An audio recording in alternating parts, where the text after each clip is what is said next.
Hey guys, it's Angelo, and welcome back to some new Shadow Priest game tips, this time focusing solely on the Tomb of Sargeras. In this video, I'll go over things to keep in mind in order to improve your DPS for all 9 bosses, and will give my personal advice on how to manage certain situations that may appear during an encounter. Keep in mind that in this video I will assume that everyone knows the mechanics of the different fights on at least normal mode, but will go into detail should things change for heroic mode or of course mythic mode if they are relevant. Also keep in mind that I have currently killed 3 of the 9 bosses on mythic difficulty, so I will cover the remaining 6 bosses in the next game tips, and then specifically those. Now that being said, of course, let's go right ahead and have a look. Goroth is of course the simplest of all fights in TOS due to him being the first. Purely single target, there isn't much of a change to your regular rotation or any tasks during the encounter on heroic or mythic difficulty compared to normal, so simply playing the mechanics here is key.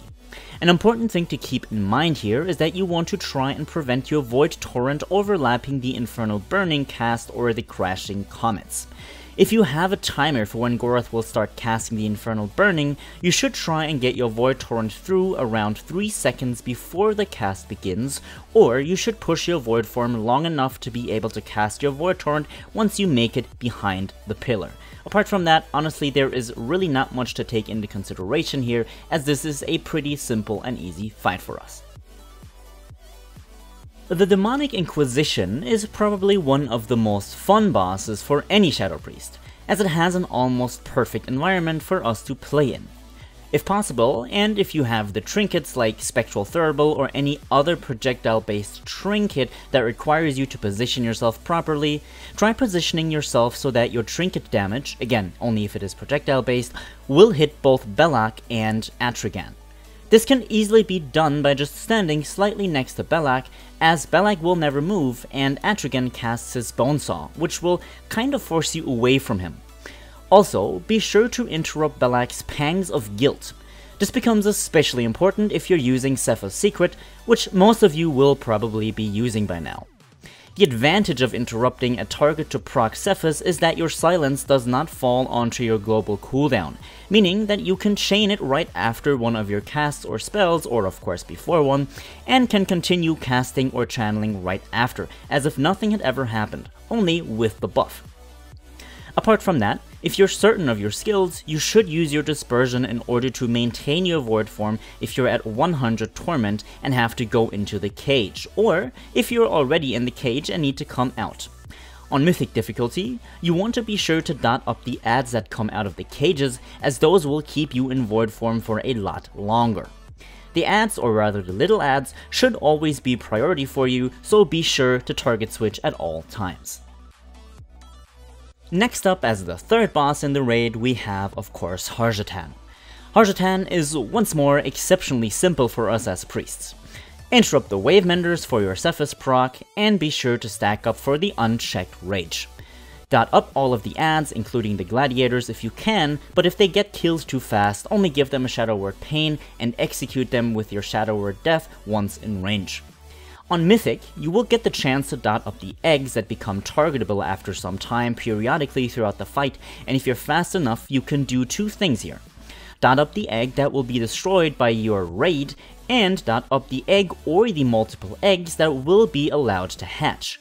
Now, apart from the simple damage padding aspect of this idea, which is honestly redundant really, this gives you extra insanity for at least the next 7 seconds potentially, and that factor should certainly be used if you can.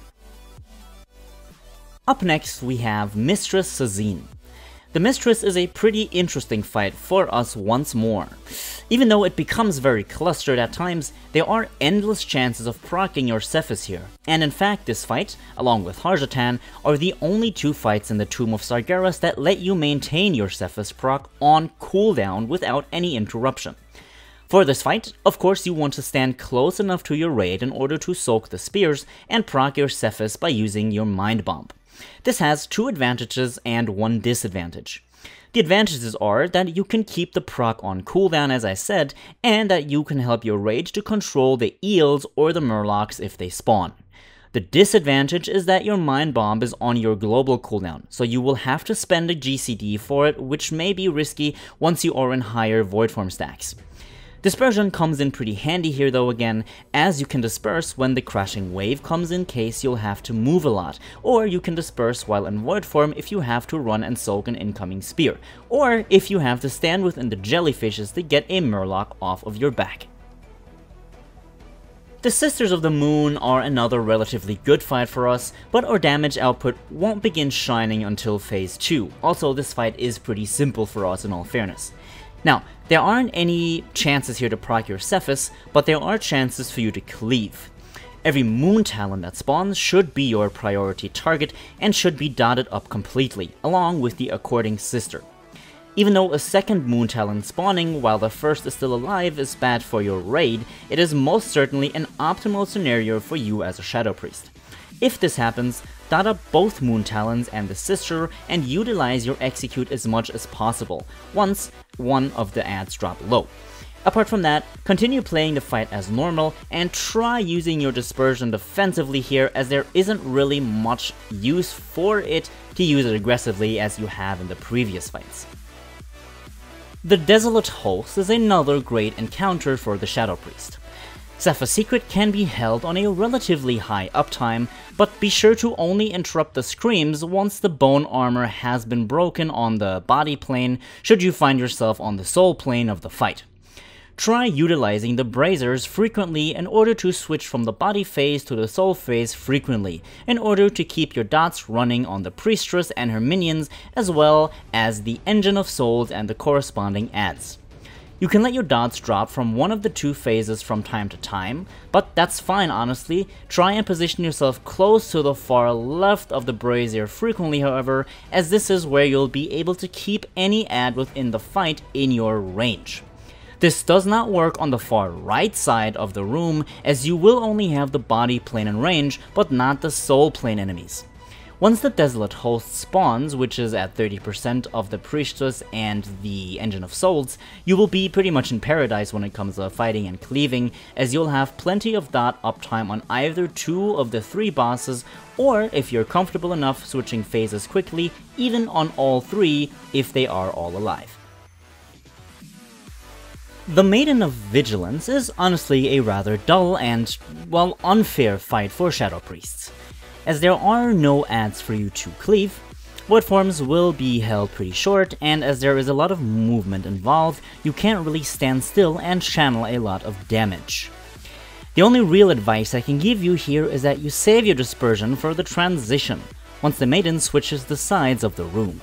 Using dispersion right before the blowback will allow you to maintain your Void Form if you're already in one, while making it to the other side. You can then get into position and do damage while maintaining your Void Form from there. Try taking the bombs out as late as possible, but be aware that if you are so unlucky as to get a bomb, if you don't move or if someone moves into you on accident, you will most likely fall out of your Void Form. The penultimate fight in the tomb is the Fallen Avatar encounter. Now, the Fallen Avatar is honestly my favorite boss in the Tomb of Sargeras. An exceptional cleave ability in phase 1, and a single target raw execute fight in phase 2. An important advice to give here is that you should use your dispersion for when the Unbound Chaos spawns, which are the little green swirlies on the ground, in order to maintain your Void Form during that movement. If there is too much damage done to the Maiden, and believe me, you will do most of that excessive damage, then you may want to drop your Vampiric Touch and only maintain a Shadow Word Pain. Position yourself in a way that you can react quickly and with ease should you get the Shadow Daggers, but be sure to stay in range of your healers. In phase 2, be sure to stand at max range if possible in order to ensure you won't have to move much for the Rupture realities. If you need to soak a Dark Mark, try dispersing right before it triggers if you can, in order to save your Void Form when in mid-air. This will maintain your Void Form and will also reduce the damage you take from the ability, so Dispersion actually comes in handy in both ways of its usage here. Save your Shadow Word Death for when you need to dodge the tornadoes, or for when you have to move for anything else. Last, but most certainly not least, we have Kill Jaden. Kill Jaden is, in all fairness, the unfriendliest boss for Shadow Priests in this raid. It's ironic because Artemis in the Hellfire Citadel, Gul'dan in the Nighthold, and Kill Jaden in the Tomb of Sargeras share the exact same traits that had made them, or currently make them, very unfriendly towards the spec. In their progression, all three bosses required a strong burst, not only to potentially skip a mechanic that comes in the late part of their respective first phase, but also because the mechanics in phase 1 will be challenging to manage over time without sacrificing too many cooldowns. Unfortunately, these aspects are highly unideal for a Shadow Priest, and on top of that, the adds that spawn in phase 1 won't live long enough for you to gain a justifiable amount of insanity or damage, yet you have to target them because they have to die fast. This leaves you with your hands tied, and phase 2 and 3, and Kill Jaden at least, are just as horrible for you really. If you're lucky, you will have a long-lasting execute with the boss, which is where you can make up for that damage that you had lacked previously, but if that is not the case, you will unfortunately find yourself in a very tricky situation here. And that concludes my game tips for the Tomb of Sargeras. Keep in mind that this is only part 1, as there are still Mythic mechanics to be discussed, especially on the more difficult bosses to come on Mythic difficulty, as our gameplay will again change once those encounters are reached. Tomorrow I will go over my future plans, considering the growth of the channel and what the future holds in store for all of us. Now, as always, thank you so much for watching, my friends, and if this video has helped you to improve, feel free to leave a like, and if you want to stay in touch with the content of this channel in the future, feel free to subscribe. Have a good one, my friends, and I will see you all in the next one.